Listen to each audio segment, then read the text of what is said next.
Classic Gold Network. Classic Gold. Coming soon to Sky, there is the most fascinating programme that's been a big hit in America called 4,400. Now, that's the number of missing people who suddenly reappeared all on the same day, 50 years later. And to sort of have their theories about what happened and why, we've got James Basil and Professor Chris French. Good afternoon to you both. Good afternoon. Now, James, I've got to come to you first. Tell me what happened to you. Okay, is where to start basically, but I've had unusual experiences all my life. It's the first kind of experience that really made me realise something was going on was about the age of 5. But up until the age of 12, all I simply remembered was a hedgehog in my bedroom and calling out to my mum and her, saying it was just a hedgehog. When I got to the age of 12, that sounds absolutely crazy. It does sound a bit strange. It sounds a bit weird. But when I was 12, I was being bullied at school because I told a couple of people about the kind of unusual things that would happen to me quite regularly. So when you talk about unusual things, though, it's not just a hedgehog in your bedroom, is it? Well, let me explain. See, what happened then was I was sent to a psychiatrist for all of this, talking about these weird things, and for being bullied. And the memory that came to me was that this hedgehog was actually this small reptilian type being in my room. What got to me to make me think that this was in some sense real was the next day my mum was dressing me and she found a scar on my right shin and also a scar on my stomach which weren't there the day before. Right. My friend Philip came round, as he would most days, and got a box down from the top of the wardrobe, a game that I was going to play. There was a lot of dust was settled on it. And as I got the box down, I could smell ammonia, yeah? Mm-hmm. And looked down, and there was these 2 footprints, about 3 inches long. They looked like baby footprints, and they only had 3, like, rounded toes. He didn't believe me at first when I told him the story, but when he saw this and the scars, then, he was as a bit as in shock as I was. So what shape were the scars? Were they just sort of like little lines going across, or? No, it was quite a substantial scar on my shin. It's about 4-ish inches long. It's quite wide and it's almost like this. It looks to me like the skin has been taken away or something. I've got scars on me there where I cut my arm, one of my arms on a tree branch years later. And that was actually ripped open by about half a centimetre, Right. actually stitches. That scar there is almost as big as the one on my leg. So whatever produced it was quite a big, So what do you think did produce it then? Well, this is the thing. I didn't believe, up until the age of 12, I just thought, I've got imaginary friends or I'm just weird. And I'm going to grow out of it one day. And I'm thinking, why aren't I growing out of it? Well, my mates are, but I'm not. And everyone's telling me I will. My mum, my dad, whatever. So I asked my mum, do you remember anything unusual from when I was about 5 years old? I didn't load the question. I didn't say, do you remember what happened with the footprints? And she came out with, well, actually, yeah. She said, you said about these footprints on your wardrobe that you see these little blue men, and you said that the little blue man left them.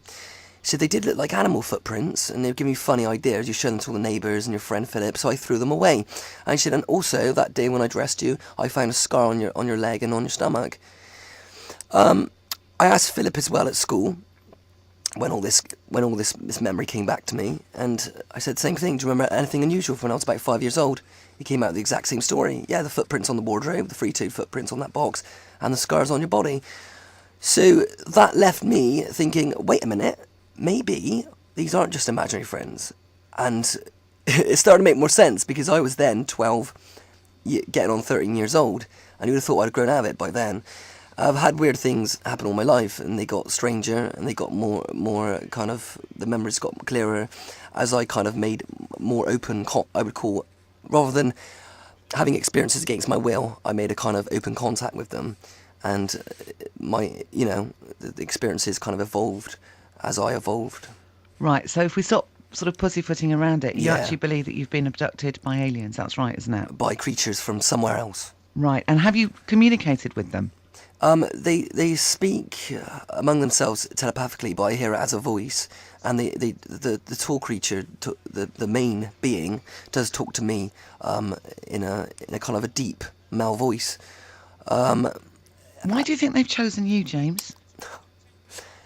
I've had that question loads of times. I don't know. I say, why not choose me and why not choose anyone else? We assume that they should land on the White House lawn and get shot at by the military or bombs dropped on them, or go and land outside Westminster. It depends why they're doing this. A lot of people say they're doing something really nasty and they're doing it in secrecy. I don't believe that that's necessarily the reason why they contact or abduct ordinary people. I think that they're trying to do something that means they have to go past our media and past the normal kind of structures of our society. They need to contact ordinary people, because I'm going to give you an example. If they went to the government, they probably wouldn't talk about it, would they? Well, yeah, that's true. Chris, what do if you they make went of to all Tony this? Blair, he wouldn't say anything. Well, yes, I see where you're coming from. Chris, now, you're a professor. You're fairly sceptic about this. How do you explain all this stuff? I mean, the big issue for me, as someone who's interested in these kind of experiences, is, we have to actually be open-minded enough to ask, how convincing is the evidence that perhaps there really is some kind of extraterrestrial contact here? And I have to say, having had a look at that evidence, I don't find it particularly convincing. So the question then is, well, can we explain what's going on in psychological terms? Now, we do know for a fact that there are certain well-documented cases where people have had reported full-blown alien abduction experiences where other people that were present with them at the time could see that, in fact, they hadn't gone anywhere. They'd gone into a kind of trance state, and then when they'd recovered from that state, they'd reported that they'd been abducted by aliens. How do you explain the scars, though? Well, again, the whole... I suspect that if lots of your listeners decided to do a kind of thorough examination of themselves, after the programme, obviously, they would probably find the odd scar. They didn't know how it got there. Now, if you want to read something very significant into that, well, that's your own choice. But I would say that, quite often that could happen.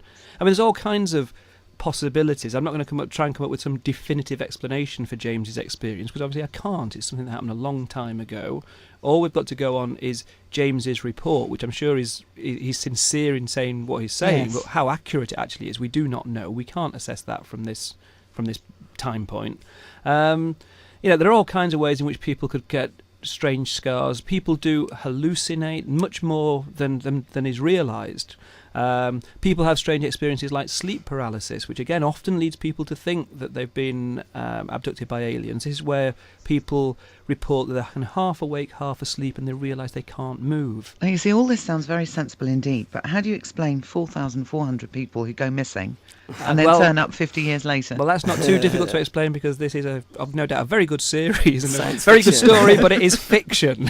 And as long as the people are going to bear in mind, enjoy the storyline, it's no doubt going to be a really compelling series, but it's fiction. It's not true. It's not no, real. don't tell me that. That Sorry. spoils it. No, I have to kind of disabuse you of this idea. Sorry about that, Amanda. Oh, no, I thought it was real. No. Oh, heaven's sake. James, has anything happened to you since you've been an adult? Things have happened throughout my life. As Chris French said, these things, happened a long time ago. That's true. But the point I suppose the points I was making about the confirming of my memory was that I assumed that memory would not be confirmed. I asked a question, do you remember anything unusual? But what I'm saying is, Two other people said the same that I did. Yeah, but So since that three happened, people, because that are was they wrong? Since that happened, that was quite a long time ago. I've had experiences. Yes, I've seen UFOs. I've had close encounters with flying objects, and these. Well, they were almost like landed. They were in the garden and this kind of thing. And some of my neighbours have seen those. One of my neighbours saw one with me. I've had missing time where I couldn't explain about 2 hours of time in 1995. And you don't go along with this theory that you might just have sort of gone into... I agree with Chris French that you can explain a lot of this with psychological theories like sleep paralysis. I've had sleep paralysis myself. It happens. It doesn't happen very often, but it happens usually in the summer when I'm very, very hot. And I've woken up and I haven't been able to move.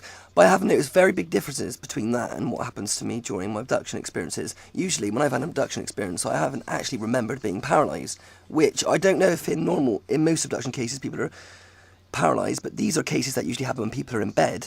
An interesting point I'd like to make is that study found, Spanos study, that 6% of cases are sleep related. i.e. they happen when people were in bed. Yeah. If you go to this, like around about the 60s, go back quite a few years, most cases happen when people are awake or in cars. So I'm not sure that the sleep paralysis, that this connection with it happening when you're in bed is really an explanation. I think what's happened in that time interval is that we've had a lot of media coverage of the subject, and people are now misinterpreting sleep paralysis as the genuine abduction experience. We need to be able to see the difference, sort the wheat from the chaff, that there are some genuine cases out there. So from your experiences, that, because I'm not discrediting what you're saying at all, and I'm not agreeing with it. I'm sitting right firmly. Good. I've got splinters in my bottom from sitting on this fence, I can tell you. But why? What have you learnt from it? What? Do you see what I mean? Why have they? What are they trying to tell you? And what I've learnt from it, I think, to know why they're doing this, I think you have to look at the people having the experience and how they are different from the other people, and how they change from their experience. We don't know whether the experience made them change in that way or not. We don't know exactly how it works, but I think that's a kind of a good place to start. And what I've noticed is that these people have these experiences, become more spiritual. They tend to move towards wanting to do healing and helping people in any way they can. Like just on a more down to earth level, I've been led to help people that have these experiences because I was bullied at school. I was sent to psychiatrists and misunderstood by a lot of people and treated really badly. And I tried to take my own life when I was 12. I also met an abductee who was, strangely enough, also 12 years old, and he did pretty much the same thing. To escape, exact words I use as well, the human and the alien bullies, he went to the back of his house with a piece of rope to try and hang himself. Oh, and these suicide among abductees and problems like depression and bullying are quite common. And you woke up once to find 2 aliens by your bed, didn't you? How'd you get from that to that? Well, because I'm just thinking, yes. you were talking. I'll tell you why. Because you were talking about the alien bullying. Yeah. You're talking about human and alien bullying. That's the phrase that really stuck out for me.